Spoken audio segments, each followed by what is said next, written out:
If we feed OpenAI's Sora 2 and Google's Veo 3.1 the exact same prompts, which one comes out on top? Now, these AI models, they don't just generate videos, they actually understand vision and style and emotion in ways that we've really never seen before. So if you're not already testing out this tech, I hate to break it to you, but you're already falling behind the creators who are. So, all right, let's see which AI comes out on top. Now, to access Veo 3.1 and Sora 2, I will be popping links for both of them down in the description so you can test it out for yourself.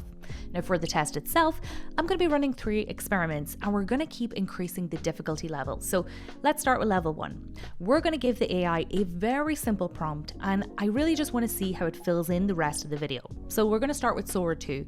I'm going to select portrait and I'm going to type in a person holding a can of sparkling water. Then I'm going to hit that sparkle icon, and while that AI works on our video, let's head over to Veo 3.1 and do the exact same thing.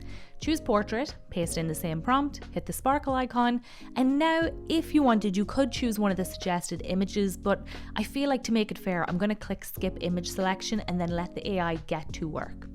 Okay, let's see the outcomes side by side. Looking for something refreshing without the sugar? This is my go-to. It's sparkling water with a splash of lime and just a pinch of sea salt. Super clean, super crisp. Listen to that.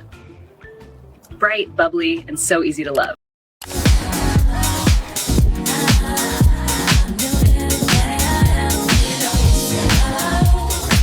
Right, they're definitely different, but I'm going to reserve my final thoughts till the end. I do want to keep an open mind, so we're going to move on to the next test. We're going to test out UGC creator style videos. Now for this one, I'm looking for realism, I'm looking for believability, but the same thing again, we're going to type in the same prompt, choose portrait, and now we're going to hit the sparkle icon. Again, let's put the prompt on screen with both video outcomes here so we can see which one we think is the most realistic. Hey friends, checking in from the night market in Chiang Mai. It's just after sunset, the lights are on, it smells incredible out here, smoky, sweet, spicy all at once. I just grabbed this grilled chicken skewer for like $1. Look at that glaze, juicy, a little charred.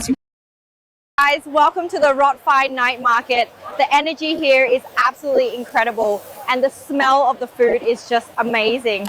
This one's tougher to judge because I think it depends on your goal. Do you want authenticity or do you want that cinematic polish?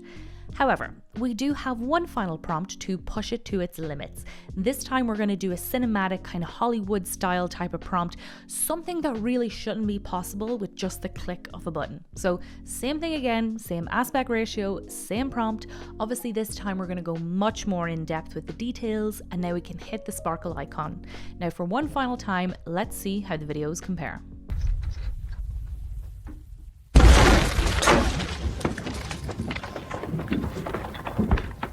Nobody's home, but the ghosts sure are.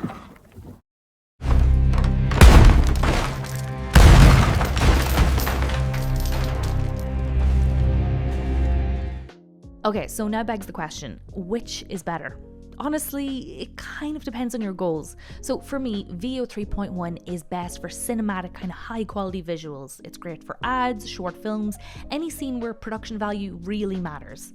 Now Sora 2, on the other hand, it is best for realistic, casual UGC style content. It's going to be perfect for social media or influencer campaigns or content that has kind of natural imperfections. But my rule of thumb would be to play to each model's strengths. So if you combine both of them inside of VEED, you can actually get both. You get cinematic quality with realistic, engaging content, and that's all in the same workflow. Now, if you enjoyed the video, you can hit like and subscribe and let me know which ones I should compare next. I'll see you in the next one.